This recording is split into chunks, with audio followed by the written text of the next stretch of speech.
across the seas. But the most frightening thing is Lions, Bengals, and Bears, none of my guys scared. Chase rumbling, any one of them guys there. Wayne young and he hungry, I pray we patient with him. I pray he leave with some money, I pray he leave with his health. Yeah, the physical and mental. Okay. What's going on, ladies and gentlemen? Welcome to a new edition of Electrified Vision. I am your host, Eric Lyons. Got a new set. Alright, new office, new space, new apartment. I'm back here on YouTube. Happy to be back. Wow. Can't even speak English. I'm so excited. I'm happy to be back. Got new graphics. Got a rundown. Got things going on. Alright? There's things going on here. As you can see. I'm happy to be here. We got some good things to talk about today. Good topic to discuss as we got the NBA playoffs heating up, and I mean heating up. Things are heating up. Alright, these series have been good so far. A lot of action, a lot of back and forth. But the series I want to talk about today, and the situation I want to talk about today, is Kyrie Irving versus the city of Boston. We're going to talk about the Celtics and Nets games. We're going to talk about Game 1. Game 2 is tonight at, I think they play at 7 p.m.? 7:30? 7 or 7:30 tonight on TNT. It should be at the bottom of the screen sometime throughout the episode. But they play again Game 2 tonight in Boston. We're going to talk about that series and what I think about that series. But first, let's start off with Kyrie and his beef with Boston, which is, I don't want to say it's his beef. I don't want to say it's his beef. I think it's more the fans and the city of Boston's beef with Kyrie Irving. This goes back years. We know about his short time in Boston from 2017, 2018. It wasn't a good time, honestly. Injury riddled. This guy said he was going to be there for the long haul, and he wasn't. He was only there for 2 seasons and didn't really do anything with the team. And the fans took that personal. They took it personal, and we know how Boston fans can be. All right. We've heard stories. We've heard the rumors. Okay, it's like the Boston fans.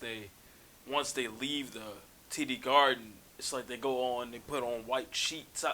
I'm not saying that all of Boston is like this. I'm not. But we have heard things, but dating back decades, about the type of fan that fills that arena up and the type of energy they have towards players who may not be on the lighter side of the skin color spectrum.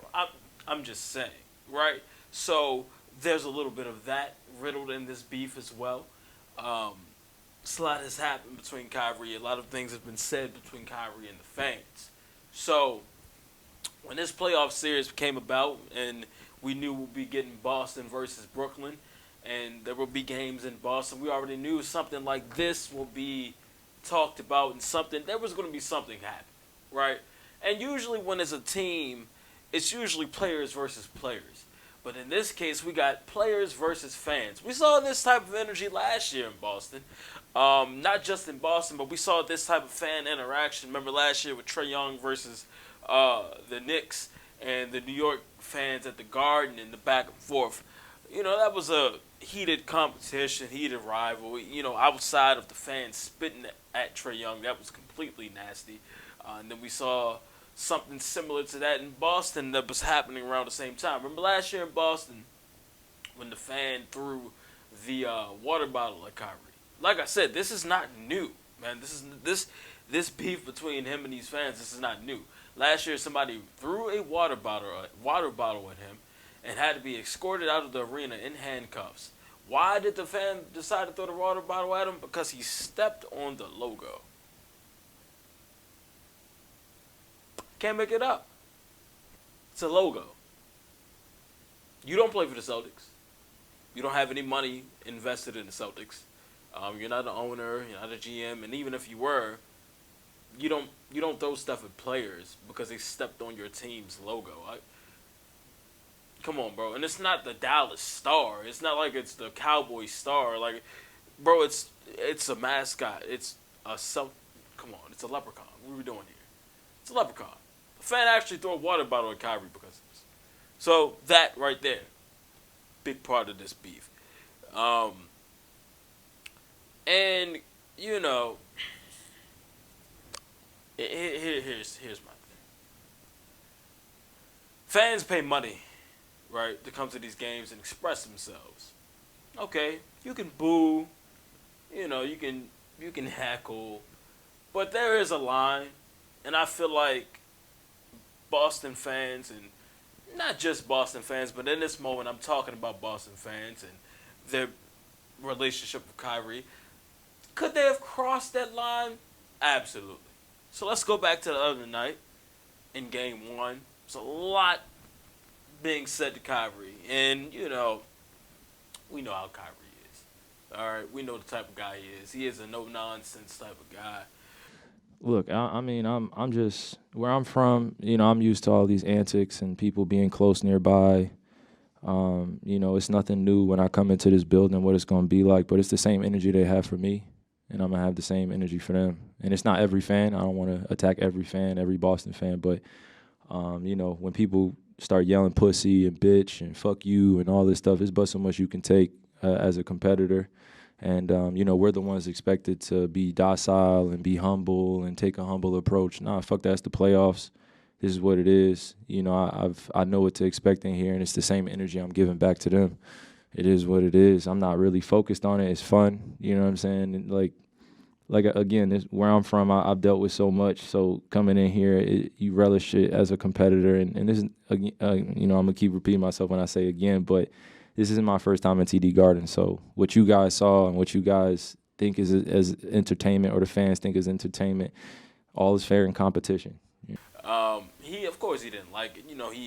He heard the Kyrie chants, and he gave the fans, let them know that he heard them. But he also proceeded to drop 39 on the Celtics, so I don't think that was very smart of them. But here's the thing we have to remember. Kyrie Irving, these basketball players, these athletes, they are at work. They are. That's their job. Their job is to play a game, right? They're at work. They get paid to do that.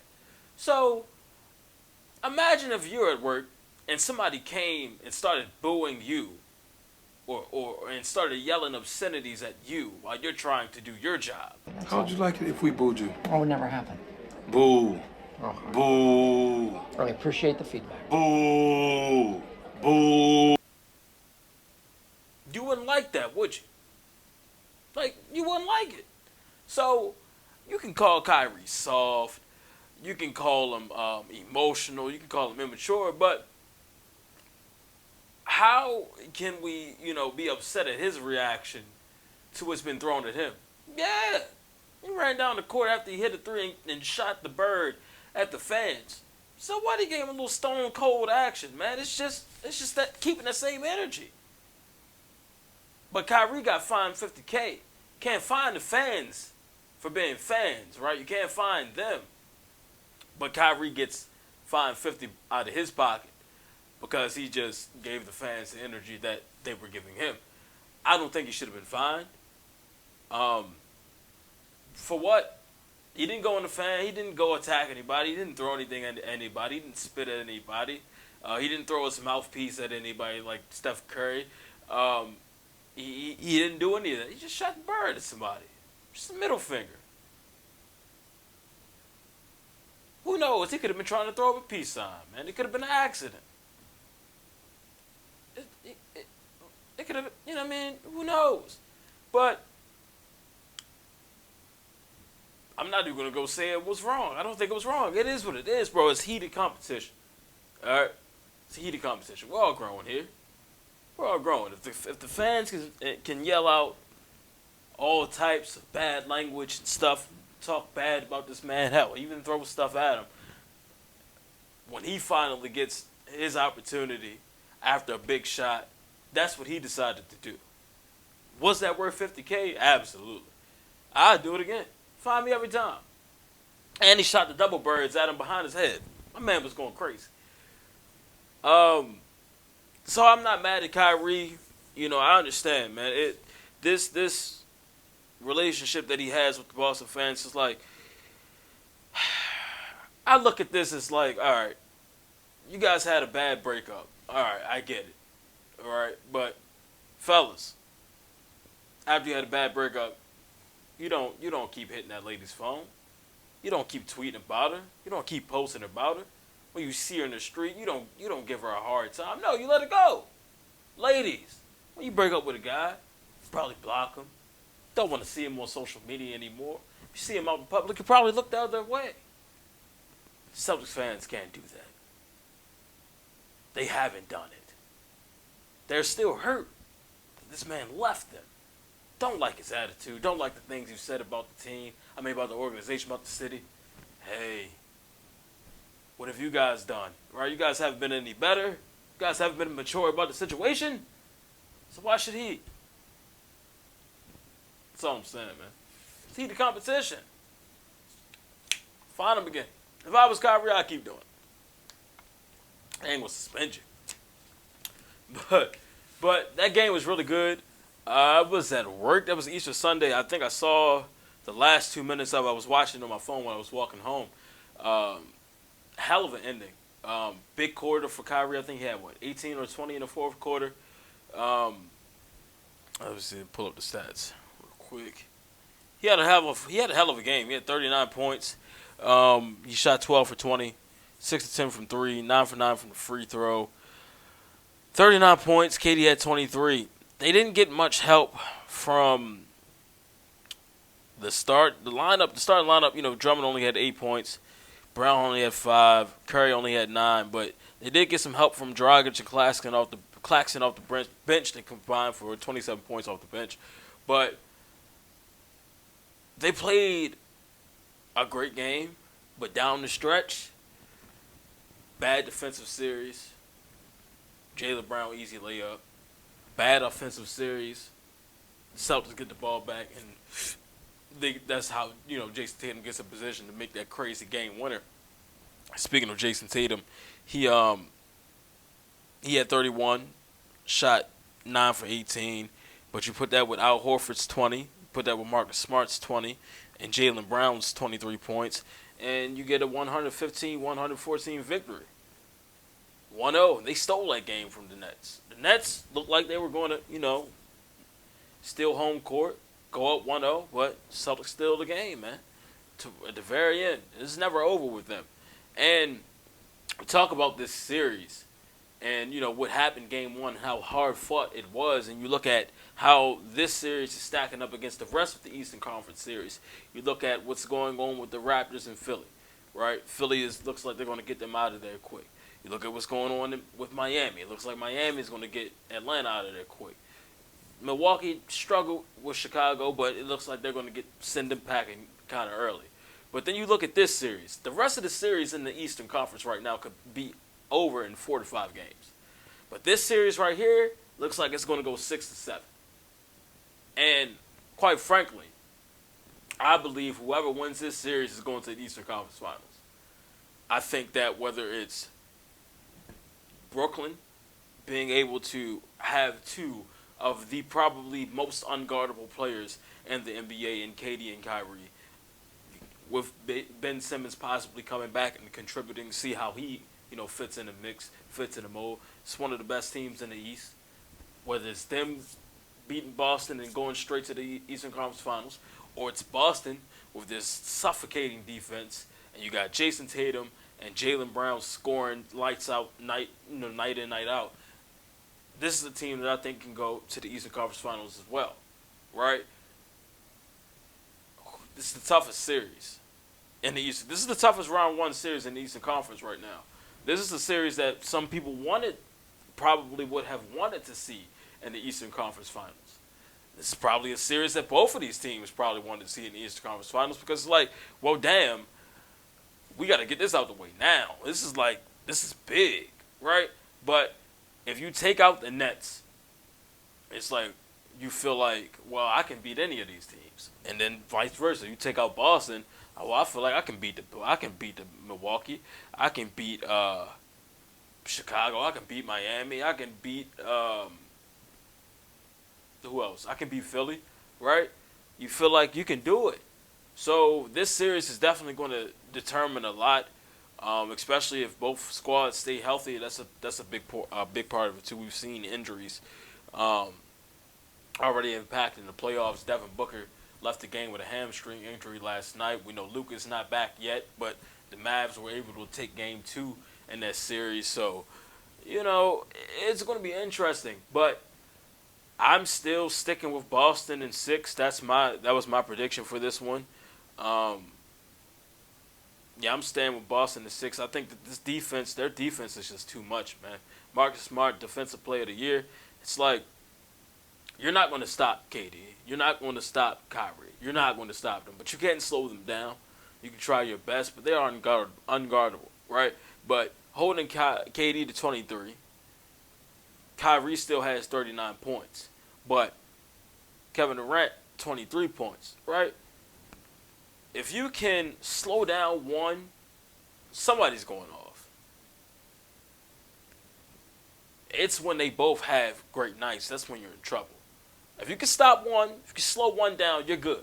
You're in good shape. But if they're both on and they're both hot, oh, you're in trouble. You're in trouble. So Boston, what they have to do is, all right, who be taking out the game tonight? It's going to be KD. It's going to be Kyrie. Who are we isolating tonight? Who are we going to force to shoot the ball? We're going to force Kyrie to shoot the ball. We're going to force KD to shoot the ball, right? That's the type of game plan I'm looking at for Boston going, finishing the rest of the series out. But like I said, I still got Boston in 6. I think it's going to be a very entertaining series. And not only could the winner of this series go to the Eastern Conference Finals, the winner of the series could go through the finals. Like, both of these teams are pretty good, but Boston has been a team, especially towards the end of the season, that got hot at the right time when everybody thought they were not down and out. But I remember there was chatter about possibly splitting up Tatum and Brown. Are you dumb? Are you dumb? Are you unintelligent? Are you ignorant? Are you not aware of what's going on? You keep them together. Okay? Just saying. But yeah, I'll be watching this series. It's going to be a good game tonight. Tune in on TNT. It's a good slate of basketball on tonight. The Warriors are back. All the way back. So yeah, man. Make sure you listen to episode 177. It's a pretty solid episode. I got episode 178 dropping this Thursday. Shout out to Stadium Scene TV. Thank you guys for tuning in. Make sure you subscribe to the channel. Follow me on social media at Eric Lyons TV and at Electrified Pod. Leave a comment, like the video, share it, retweet it, like and share it, whatever you gotta do, man. Just support the boy. I appreciate the love. Thank you guys for your patience. Thank you guys for the continued support over the years. Yeah, man, that's all I got for you guys today. I'll be back next Tuesday with another edition of Electrified Vision. So thank you guys for watching. Go watch some more videos on YouTube. I don't know, man. I'm not really good at outros. I want to keep talking to you guys, but most important thing I can tell you is be electrified.